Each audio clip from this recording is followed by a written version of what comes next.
In the past month, there is a stock called OSCR Healthcare, and it's up over 100%. The question a lot of people are asking is now a good time to buy, or is this possibly a good time to sell? And for those that have the experience, possibly a good time to short.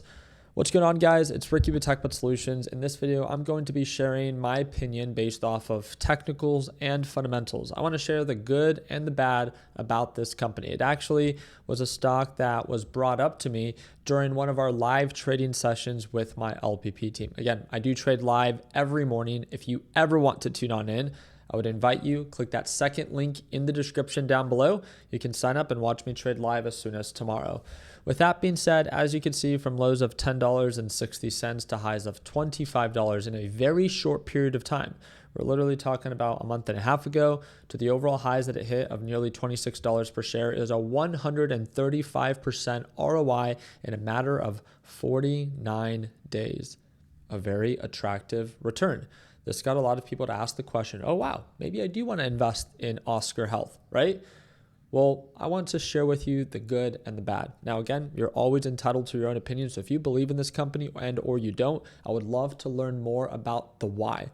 Don't just say, I believe in it because I do. Share your why down in the comment section. And again, maybe you could convince me to possibly invest and or short the stock. The thing that I really like about this is that it's an overbought reversal.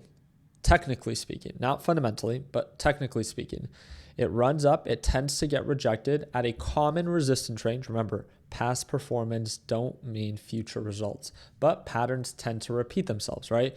A common resistance right around 2350, 2350, 2350, 2350. So again, I'm not here to say that it has to sell off. I'm just here to say that it's gotten rejected at the same level for the past, 2 years? And it's been rejected here 4 times. Every single time that it runs up to 2350, it sells back down to around $14 per share on the conservative side.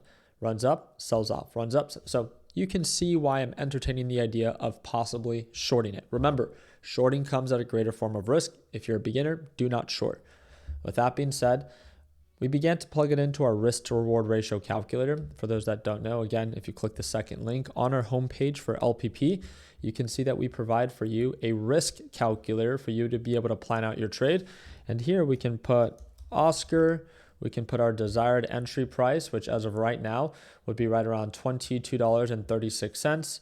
Our overall goal target of $13.50, right? So $23.50. We're going to say the stop is if it makes new highs, so right around $25. And the take profits is going to be right around $13.50. So right off the bat, I can see that, hey, with 100 shares, I could possibly make $1,000. I could possibly lose $150. It's a 6-to-1 ratio, almost a 7-to-1 ratio, right? And that's with the stop loss that I set of 25. I can follow more conservative. I can aim to be more aggressive. Nonetheless, I think it's super important for beginner traders to always understand the risk that they are about to take. Sometimes beginners focus too much on how much money they plan to make, but not enough time on, well, what could you possibly lose? Risk is not something you can avoid. The only thing you can do with risk is to manage it. Remember, risk is not the enemy. No risk management is. And if anyone tries to convince you otherwise, they're not looking out for you, right? The first thing that I want you to know about OSCR is that it doesn't trade like a normal stock. Just like it ran up 100% in a very short period of time, it could sell off 50%. If you're a beginner, this is why I said it from the very beginning. If you're a beginner, I would simply stay away from this company because of how volatile it is. Again, you need to learn how to walk before you run. So I don't believe that this is a stock that's ideal for beginners based off of how quick it moves. A lot of emotions follow with a lot of volatility. With that being said, we talked about the technicals. It's an overbought reversal, right? RSI was at 80, almost 90. MACD, just looking at previous patterns, technically speaking, it meets almost the perfect setup of an overbought reversal. The perfect in the sense of a real world scenario. It's based off previous patterns. It ran up within a very short period of time and has a history of correcting with a common support range. We talked about that. Now let's talk about it fundamentally. Jumping into Investing Pro. Again, if you ever want to use this software, it's the first link in the description down below if you want a discount for 50% off. With that being said, Investing Pro actually says that there's 25, almost 26% of upside. Okay, well, let's learn more about this. As of right now, it says the average fair value is $28 per share. And if we actually pay attention to where it's at right now, it's at $22.38. So I want to learn more about that. So net income is expected to grow this year. 3 analysts have revised their earnings upwards. The 2 concerns are that it suffers from weak gross margins and that the price momentum has been quite volatile. Again, I love that it talks about the good and the bad. Beginners need to always be aware, not just of why to buy it, but also maybe why not to, right? It might not meet your criteria. It has great performance. Profitability is one of the biggest concerns, but price momentum, cash flow, and relative value is all fair. Growth, health is fair. This is kind of like where I could see the growth story. Yes, it's a company that loses money, but it's trying to dig itself out of there, right? It loses nearly $40 million a year. It's valued at $13 billion. So it does trade at a negative P ratio. You guys know that if I think a company is a bullshit company, I will call it out for what it is, a bullshit overvalued company. There's a growth story with this from what I've learned, right? Looking on over to the pro research, one of my favorite parts about Investing Pro. Remember, when you're trying to invest or trade a company, when you're really trying to invest, you want to dig deeper and understand a company fundamentally. So not only do I want to see that it's a growing company when it comes down to quarter after quarter from revenue, but I also want to learn a little bit more about the business. This company is expected to grow over 20%. That could possibly get it to a point to be profitable by the end of the year. And that is one of the goals and expectations for OSCR. If it does end up being profitable, then at that point, it could begin to justify this valuation. So that is the growth story, that it is growing and has been showing signs of consistent growth over the past few quarters, right? What is my biggest concern? The growth story is there. The CEO is very passionate about the company. He's invested into the business itself and he's bought like over $1 million worth of the company with his own money.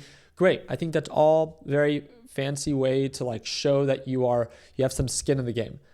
This is one of also my favorite parts, not just the bull case, but the bear case. Let's start off with the bull case. Why could I possibly want to invest into this, value play? So exceptional Q1 2026 earning performance with EPS of $2.07, beating consensus by 95%. Great. Robust membership growth of 56% year over year to now 3.2 million members. So again, understanding the business, they're based off of a subscription-based service that is often subsidized by the government. We'll get to that in just a little bit. Significant margin expansion. They are really trying to increase their overall margins. As you can see, they're not profitable, so that would be a big focus. Strong capital position, which I do agree with, $8.1 billion in cash and investments, including $1.7 billion in insurance subsidy capital with $809 million excess capital. So again, like they have cash, and that's always super important, especially during an uncertain time. This is my biggest concern. Out of everything it is that they show, they revenue missed of 5.3%. Again, they beat earnings per share, but they missed revenue. Concentration risk. With 60 to 70% of revenue from volatile ACA individual marketplace. I had to look into that. Exposing the company to political and regulatory risk, including potential policy changes, subsidy expirations, and the ongoing uncertainty of enhanced premium tax credits. For those that do not know, especially under the Trump administration, these subsidies might be removed and or harder to get.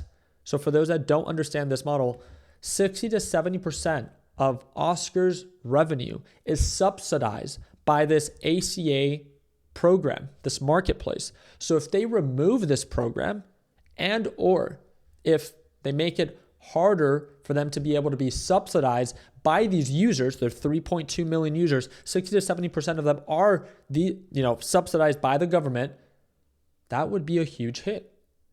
So there's the uncertainty that you just really don't know, right? That is a bet where you have to ask yourself, are you willing to take that risk? There is no right or wrong answer. No one's going to look back and be like, you were an idiot and or you were a genius for taking or making that investment. It's what do you believe is likely to happen?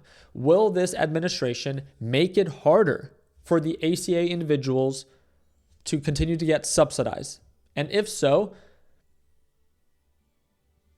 Oscar could possibly lose out on some revenue if they can no longer be subsidized by those users. It's the same thing with like the EV subsidies. Remember, all these EV companies were earning credits by the government, being subsidized by the government anytime that someone purchased an EV vehicle. And also for consumers, we were given like a $7,500 tax credit. That incentive was removed. Therefore, demand slowed down. It dropped after those subsidies no longer existed. You would imagine the same thing happen if this were to present itself. Rising healthcare inflation pressures are also a concern, right? With increasing price and intense competition from well-capitalized national carriers like United Healthcare, Anthem, Cigna, Humana, with greater scale advantages, and the 28% premium rate increase of 2026 potentially driving member churn and market share loss despite current strong retention. So they are competing in a very saturated market. But Oscar's kind of like the new kid on the block with a new type of system being subsidized by the government and showing signs of consistent growth. Originally, when I looked at this stock, and I think I judged it because of its volatility, don't get me wrong, I'm still not a fan of it. I don't think it would be a safe play.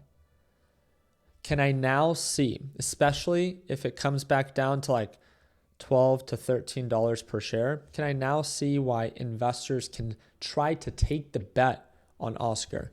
Sure. Fundamentally speaking, I do see the idea. I do see the growth, right? I see the growth.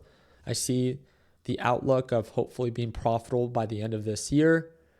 But the big concern is with 3.2 million members, but 60 to 70% of them being subsidized by the government, if those subsidies expire and or are restricted by our government, what is Oscar Health going to look like then? Again, but if they don't, and if they continue to grow and they do remain profitable, then Oscar can be undervalued, right? So just technically speaking, in the short term, I think that I wouldn't be surprised if Oscar begins to retrace back to $14 to $15 per share, right? That's why I would be open to the idea of shorting Oscar based off of technicals and uncertainty about those subsidies. Long term, I could see that if you're priced in well at like $10, $11, $12, $13 per share to go long, your position isn't incredibly aggressive, that you're not leveraged, I do see the growth story, the turnaround story, the new kid on the block, increasing its margins, becoming profitable, and showing signs of consistent revenue growth and member growth. And I can respect that. How do you guys think I did? Fair? Talked about the good, talked about the bad, talked about the technicals, talked about the fundamentals, talked about the bull case, talked about the bear case, right? So now all you need to do is take time, learn more about the company, and ask yourself, at what price would you feel comfortable either shorting it or going long on it? Or if you're a beginner, maybe just staying out of it, right? I just wanted to talk about it because it's something that a lot of people have recently brought to my attention, especially after this 100% ROI in a very short period of time. Remember, great volatility comes with great responsibility. And if it looks like it happened within a very short period of time and looks too good to be true, then maybe it actually is, right?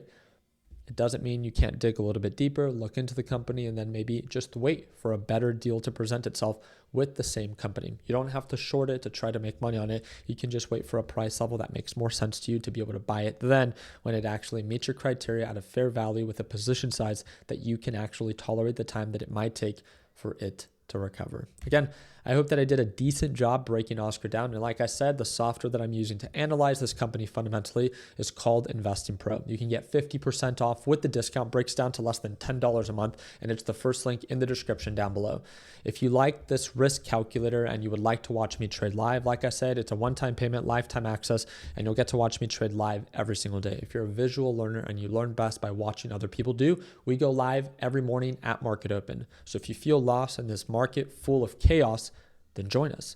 Second link down below, there's going to be a discount that will pop up. You just have to add that discount code at checkout and you'll get nearly 50% off. I appreciate you guys' time. I hope that earned a thumbs up. And like always, let's make sure that we end the year on a green note. Take care, team.